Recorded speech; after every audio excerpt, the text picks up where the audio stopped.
Welcome back to History's Greatest Aircraft. We've set ourselves off and we're on the road today. So we have come up to East Kirkby in Lincolnshire. So East Kirkby here was originally set up as a case site, so it was a dummy site to draw enemy bombs and fire from the actual airfields that were operating during the war. Of course, when the Germans found out it was a case site, they no longer bombed it, which was then good practice for the RAF to turn it into an actual operational airfield, and it became RAF East Kirkby. And it was home to 57 and 630 Squadron flying Lancasters from about 43 through to the end of the war, 21 months, at which point it lost 848 aircrew and ground crew from East Kirkby in that short period of time. After the war, it went back to farming. It's been restored, as you can see, to some of its former glory. So you've got like the old control tower is there. There's some ancillary buildings here, and then over the back, like so many of these places, we have a chicken farm.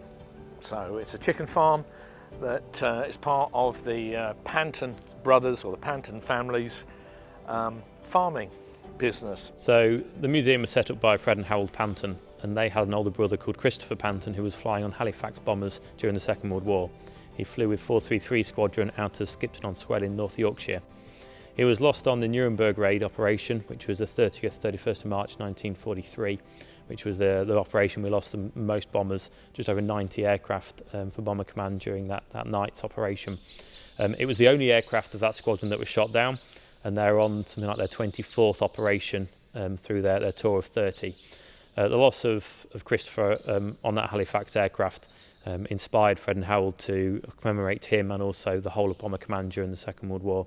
His brothers thought to themselves they'd like to do something for all those people who had lost aircrew, lost members of their family who were aircrew during the Second World War. And so they purchased this.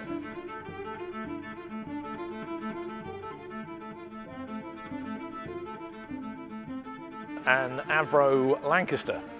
So they eventually bought the Lancaster and set up the Aviation Centre here at East Kirkby with a view to restoring the Lancaster to airworthy condition as a living memorial to Christopher and all of Bomber Command. So it was the loss of Christopher that was the trigger for the whole site we have here now. Fred had been to Germany to my brother's grave, I think it's 71, and it was soon after he got back that this came on the market. On 1972, which Fred went to the auction. I didn't go, but we didn't manage to get it. The gentleman who bought it said he knew we were interested, obviously. He said, if I ever decide to sell it, he says, you'll get the first opportunity. And he kept to his word, said, I've decided I haven't achieved what I was hoping to do, sort of thing, with it, and I want to let it go, and do you still want it? So make your mind up time. So that was September 83. I think the 7 Queen Marys brought it, and there's only half the hangar up then, and it just about filled half the hangar. It's a huge jump in the dark, really, both purchasing the aircraft and opening the centre, because you didn't know if anyone was going to turn up or not. You could have spent all the money establishing it, setting it up, and then nobody come. They have over the years started to restore her, and it's been a very, very big restoration job indeed. They put new engines on. Engines were done by the magnificent Morris Hammond, dear friend of ours, one of the world's greatest Merlin builders. And she's now in a position where she can actually taxi. So you can actually go for a taxi ride on her, and you can just pay your admission fee, which is £10, £12 or whatever, and get into East Kirkby and actually see her taxi twice a day, I think 3 times a week, all the way through the sort of good weather season from May until kind of October. And the overall plan is actually to get her airworthy again. And they are pretty close.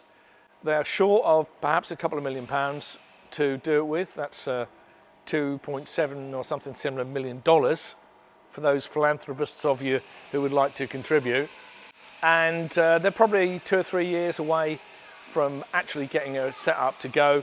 But this could be an airworthy aircraft. That's what's just so important, is the opportunity to get her back in the air memorialise all of those folks who gave so much for us would be just simply incredible.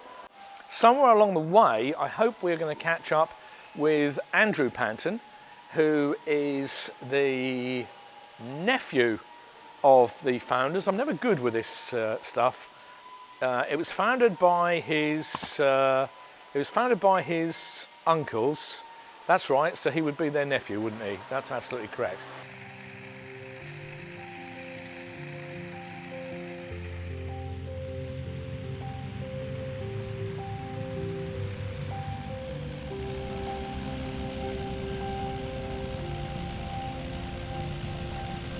It's the public who's supporting us, or we keep going.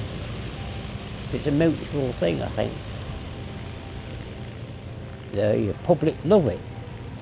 I mean, you've only got to say Lancaster and it speaks volumes, doesn't it? And every time I've watched it, and I've watched it hundreds and hundreds of times, nearly nothing, it always gets me. Every time. Never without, never fails.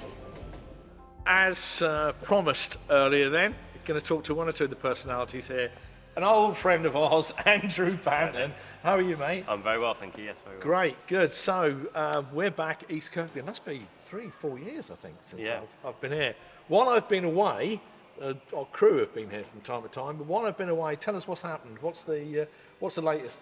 Just Jane looking magnificent as ever. Yeah, so NX611 Just Jane here is undergoing a scheme of restoration to airworthiness. So we're about halfway through now. And we've done things like wing work, fuselage work, really ramping up now all the airframe work to getting airworthy again. On top of that, of course, we've got the Mosquito operating here now. And we've recently acquired the B-25 as well, which will undergo a scheme of work to restore that.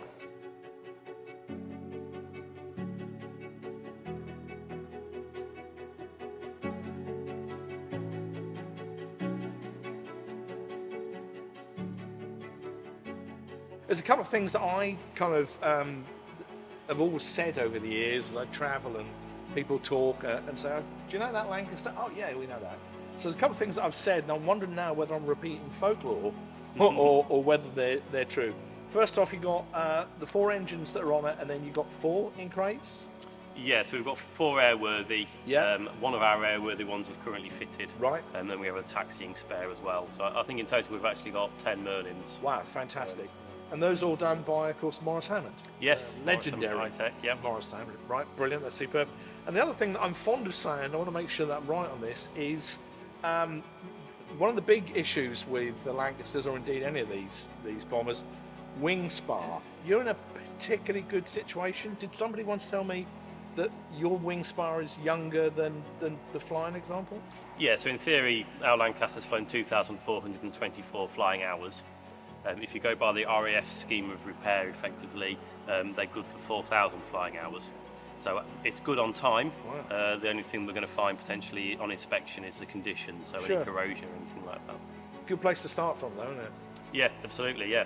Knowing the history of the aircraft is a really good bonus, because then you can build up a package for the CAA to justify why you can use original parts, if you know what's happened.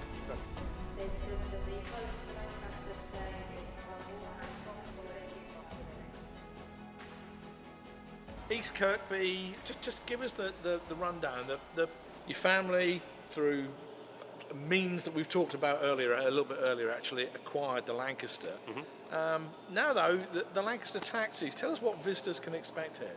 So twice a week from May through to the end of October, we take the Lancaster out, start her up and do a taxi run. So we taxi her out from outside the hangar here, out onto the grass runway and then back again. We do that 2 days, twice a day, 2 days a week, and people can book to have a ride on board the Lanc, get to sit in all the different crew positions, have a tour on board, and have a ride.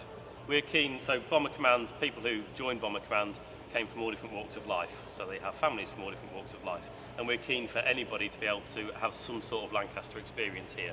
So from just the normal admission fee of £12 for an adult, you can come on a day when it's taxiing, watch it taxi, kind of see and feel and breathe the Lancaster, or you can pay a little bit more, have a tour, pay a little bit more and have a taxi ride. So, wow, that's incredible. The opportunity to do that is just, wow, completely fantastic. And what a great view of the aircraft from here. It's something that I always love. Something that people always ask about, and I think is really curious, and it's peculiar to this particular one in terms of what's in museums, is what's that big lump underneath? And I know that some people like to say, "Oh, it must be something to do with the dam busters." Yeah. That big lump's got a radar in it, isn't it? That's right. Yeah, it's H2S radar, so it's really one of the first airborne radar navigational systems that were produced. It's kind of cutting edge, effectively, during wartime. So it came out in about 43, 44. A lot of Lancasters were retrofitted with it. NX611 came off the line with it in production. Really? So they didn't cut a hole in it then? No, it's a ground mapping radar. It actually took the hole that was originally designed for an under turret, so a belly turret. So it was deemed that actually using it for this navigational system was better than for a defence of the aircraft. Wow. So as you walk forward from the rear door, the first thing you stand over the top of is the H2S radar. So that's a ground mapping radar brought in 1943. That basically is the blister underneath the aircraft from the outside, the black bubble, and it shows that the navigator's indicator unit basically shows the ground underneath. It works best with coastlines and rivers because it reflects differently from water to ground. Everybody thought it was an amazing idea when it came out, everybody wanted it, and then they found out the Germans actually produced a system that could track any aircraft using H2S, so nobody then wanted it, so it made them an easier target for the Luftwaffe.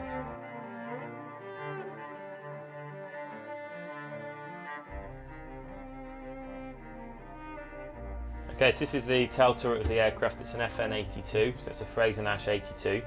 It's got 2.5 Brownings, so a higher caliber weapon than earlier in the war. Earlier in the war they just had 4 303 Brownings. Average age of the crew on board Lanc was between 19 and 21. Tail gunners were generally the smallest and the youngest of the crews. Their life expectancy was only about 40 hours, so extremely short life expectancy. That's about 6 trips, something in the region of that. They had about a minute's worth of fire per gun, so really their main aim was to spot any fighters or anything coming towards the aircraft, and the aircraft to then get out of the way of that threat rather than to fire back. As soon as they fire back, you've got muzzle flash and you've got tracer rounds, they basically show the aircraft up. So rather than perhaps one fighter seeing you, you could have had multiple fighters coming towards you. Where is the rear gunner? Can you see him? Down! Down! Down! He's shot down! He's shot down! Did you shoot him down? Yeah, he's got him, boys, right in the middle! Bloody good! Bloody good! Right about me! Just keep waving, there's some black coming at me! Okay, don't shout all at once!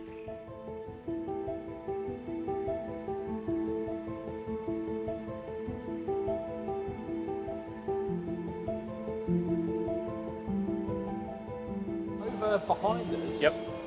That's the rear section of Just Jane. Yep. And let me paraphrase it, and you tell me if I'm right or wrong. You needed to get a rear airworthy section of Just Jane working. Mm-hmm. So you borrowed a rear section from another museum. Yep. Put that on Just Jane, restored it and put it on Just Jane. And then you take the original Just Jane part, which you're restoring to airworthy, as opposed to taxiable.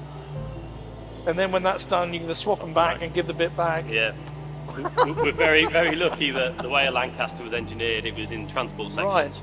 So wartime aircraft built in different factories in sections, then put together and flown.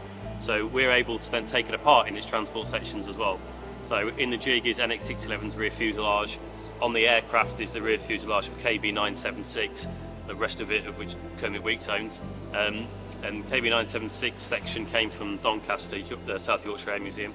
So we borrowed their section, which had a hangar collapse on it, put it into our jig, restored it to taxiing, and we say swap towers out, airworthy, swap it back again.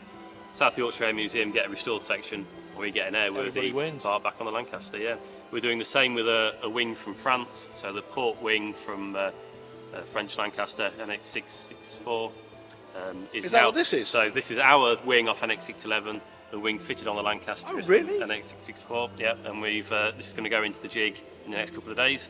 And we can strip this down for airworthy. Blimey. And the taxiing ones on the aircraft. The French Lancaster was on a Pacific island for many years. In the 80s, it was brought back to France, but it's seen a lot of damage, a lot of corrosion. So we have an awful lot of work to do to that. But what we've learnt from that is we've built our own jig. We've learnt how the wing actually comes apart, goes together, how it's built. So we can then apply all that knowledge to our own wing. But there's a strand there because am I not right in saying that Just Jane was at one point owned by the French? Yep, so the two aircraft were built in the same factory, like 3 or 4 aircraft apart. They operated together out with the French out in the Pacific. The French Lancaster had a landing accident, which meant it was just left on the island. And Really? X611 survived, so to speak, and was Yeah. flown back to the UK. Can't make this stuff up, can you? I've got to tell you, East Kirkby, even if you're coming over from the States, it's in Lincolnshire, it's on the right-hand side of Britain, sort of where the bump is, a bit up from that. It's on the right-hand side of Britain, as close as you can get to Holland without falling in the sea.